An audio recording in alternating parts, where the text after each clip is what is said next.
آپ 1939 کی دنیا کو دیکھیں۔ برطانیہ اس وقت دنیا کی واحد سپر پاور تھا۔ بادشاہ کا سورج حقیقتاً غروب نہیں ہوتا تھا۔ برمودا میں مغرب کا وقت ہوتا تھا تو نیوزی لینڈ میں سورج نکل آتا تھا۔ کلکتہ اندھیرے میں ڈوبتا تھا تو ساؤتھ افریقہ روشن ہو جاتا تھا۔ فجی کے جزیروں کی روشنی مدھم پڑتی تھی تو جبرالٹر میں سورج اگ آتا تھا۔ چنانچہ دنیا میں اس وقت صرف ایک ہی طاقت، ایک ہی ملک تھا جس کی سورج پر بھی حکمرانی تھی، اور وہ تھا برطانیہ۔ بادشاہ کی آنکھ کھلتی تھی تو اس کی سلطنت پر کہیں روشنی کاشت ہو رہی ہوتی تھی، اور یہ سرہانے پر سر رکھتا تھا تو دنیا کے کسی نہ کسی کونے میں سورج اس کی حکمرانی کی چوکی داری شروع کر رہا ہوتا تھا۔ لیکن پھر صرف 6 سال بعد برطانیہ کا سورج ڈوب گیا۔ دنیا کے 64 ملک برطانیہ کے ہاتھ سے پھسل گئے اور ملکہ سمٹ کر انگلینڈ تک محدود ہو کر رہ گئی، اور اس کا حکم محل کے سامنے موجود فوارے پر بھی نہیں چلتا۔ برطانیہ کے عروج اور اس کے زوال کی وجہ تنازع اور جنگ تھی۔ برطانیہ طاقت کے زوم میں اپنی تمام کالونیوں کے تنازع میں الجھ گیا تھا، اور اس نے آخر میں عالمی جنگ چھیڑ دی تھی۔ یہ جرمنی پر پل پڑا تھا۔ جرمنی برطانیہ کے مقابلے میں چیونٹی تھا۔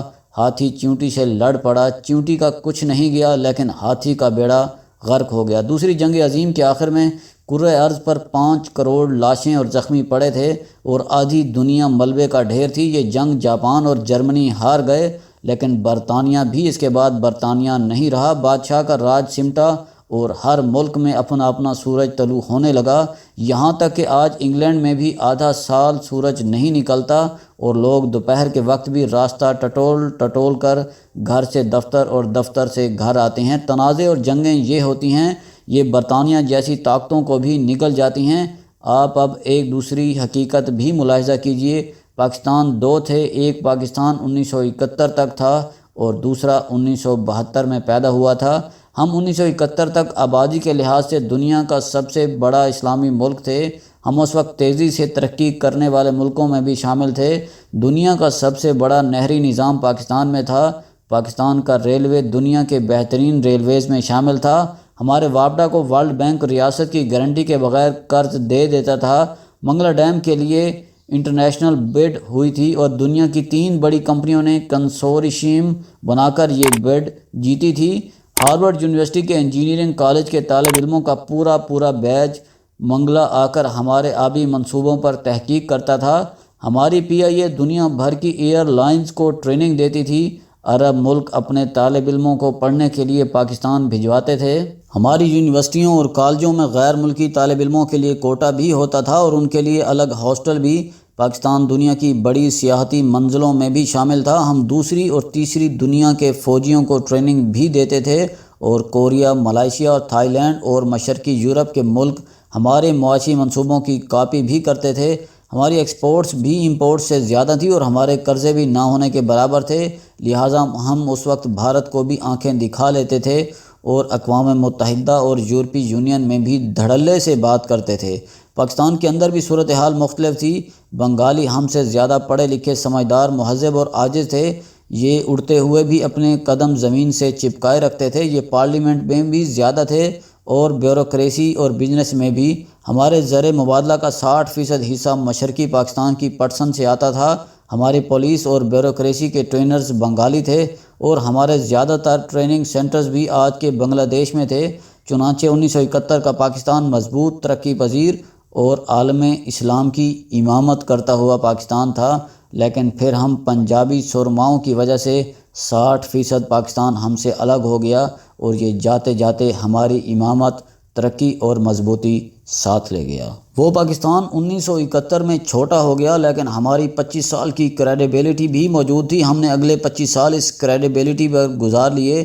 ہمیں اس دوران افغان وار کے ذریعے امداد اور اپنا ایٹمی پروگرام مکمل کرنے کا موقع بھی مل گیا، لیکن پاکستان پر کیونکہ پنجابی اشرافیہ قابض ہو چکی تھی، اور ہم پنجابیوں میں ادارے بنانے اور چلانے کی صلاحیت کم ہوتی ہے، لہٰذا ہم نے اگلے 25 برسوں میں ہر ادارے کو تباہ کر کے رکھ دیا۔ دنیا کی دوسری بڑی سٹیل مل ہو، PIA جیسا ادارہ ہو، وہ وابڈا ہو جو کبھی ملک کی ساورن گارنٹی ہوتا تھا، ریلوے ہو، دنیا کا سب سے بڑا نہری نظام ہو، ڈیم ہوں یا پھر تعلیمی ادارے ہوں، ہم نے تمام اداروں کا جنازہ نکال دیا۔ فوج 1977 کے مارشل لاء اور افغان وار کی وجہ سے دوسرے تمام اداروں سے مضبوط ہو گئی اور اسے یہ مضبوطی برقرار رکھنے کے لیے اب اپنی مرضی کے سیاستدان درکار تھے، لہٰذا یہ نئی سیاسی قیادت کے نام پر کمزور، نالائق، ان پڑھ اور کرپٹ لوگوں کو سیاست میں لے آئی، اور یہ نئی سیاسی قیادت بعد ازاں اپنے اقتدار کے دوام کے لیے اپنی مرضی کے سلیکٹرز لانے لگی، اور یہ دونوں مل کر عدلیہ کو سلیکٹ کرنے لگے۔ عدلیہ نے اپنی سپورٹ کے لیے مرضی کی بارز بنانا شروع کر دیں اور وکلاء کے دھڑے بزنس مینوں، سیاسی جماعتوں اور مذہبی تنظیموں کی پشت پناہی کرنے لگے، اور یوں ملک میں دھونس، دھاندلی اور خرید و فروخت کا سلسلہ شروع ہو گیا۔ اس ساری کنفیوژن اور کیاس کے دوران دو نئے پاور سینٹرز نے بھی جنم لیا۔ پہلی طاقت مذہبی تنظیمیں تھیں اور دوسرا میڈیا تھا، یہ بھی میدان میں کود پڑے اور رہی صحیح کسر بھی پوری ہو گئی۔ اس سارے کھیل کے دوران دو بنیادی ادارے قتل ہو گئے۔ پہلا ادارہ بیوروکریسی تھی، یہ مکمل طور پر ختم ہو گئی۔ آپ آج محکمہ صحت سے لے کر ٹیکس کلیکشن تک سارے سرکاری ادارے دیکھ لیں، آپ کو ایک بھی ادارہ کام کرتا دکھائی نہیں دے گا۔ آپ دل پر ہاتھ رکھ کر جواب دیں، کیا فوج، پارلیمنٹ اور بیوروکریسی کے کسی رکن کا کوئی بچہ سرکاری سکول میں پڑھ رہا ہے؟ کیا یہ لوگ ٹونٹی کا پانی پی رہے ہیں؟ سرکاری ہسپتال میں علاج کرا رہے ہیں؟ سرکاری وکیل کے ذریعے اپنا مقدمہ لڑ رہے ہیں؟ کیا یہ ریفل بردار گارڈ کے بغیر رات کے وقت اپنے سرکاری گھر میں سو سکتے ہیں؟ اور کیا یہ سرکاری ادویات کھا رہے ہیں؟ جی نہیں۔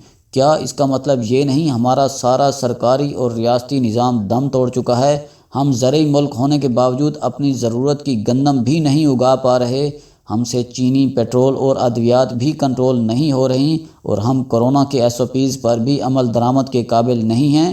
ریاست کی حالت یہ ہے، یہ فیض آباد کا دھرنا ختم کرانے کے لیے بھی مظاہرین کی تمام شرائط ماننے کے لیے تیار ہو جاتی ہے، اور ان شرائط میں فرانس کے سفیر کو ملک بدر کرنا بھی شامل ہوتا ہے۔ گویا ہم ایک ایسا ملک بن چکے ہیں جس میں سفارتکاری کے فیصلے بھی دھرنوں کے ذریعے ہو رہے ہیں۔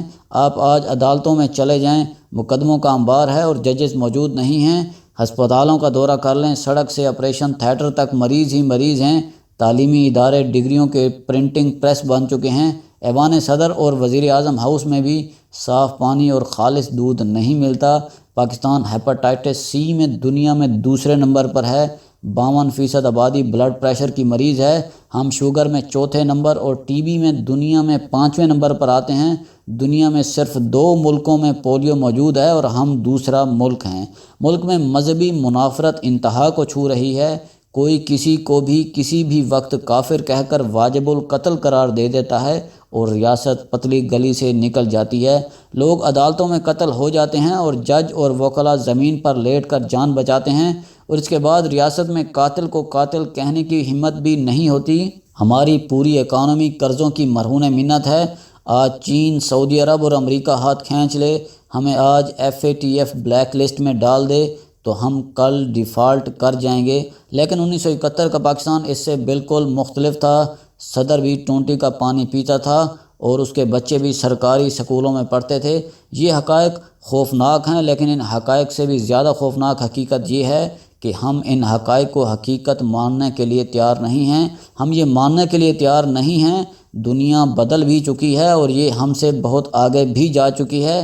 ہم یہ ماننے کے لیے ہی تیار نہیں ہیں۔ ہمارے سارے مسئلے ہمارے اپنے پیدا کیے ہوئے ہیں۔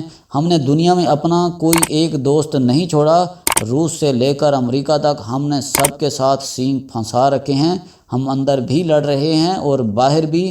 ہم چڑیا گھر کا ایک ہاتھی نہیں پال سکتے، لیکن ہم دہلی کے لال قلعے پر پرچم لہرانا چاہتے ہیں۔ ہم یہ ماننے کے لیے بھی تیار نہیں ہیں، ہم دنیا میں غیر متعلقہ ہو چکے ہیں۔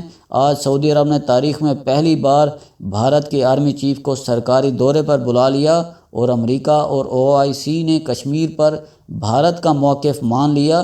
ہم یہ ماننے کے لیے بھی تیار نہیں ہیں، بنگلہ دیش ہم سے آگے نکل چکا ہے، اور ہم یہ بھی ماننے کے لیے تیار نہیں ہیں، ہمیں ہمارے تنازع کینسر کی طرح کھا رہے ہیں۔ خدا کے لیے آنکھیں کھولیں، پنجابی ازم سے باہر آئیں اور تنازع اور جنگیں ختم کریں، کیونکہ یہ دونوں وہ چیزیں ہیں جنہوں نے برطانیہ جیسی طاقت کا سورج بھی گل کر دیا تھا۔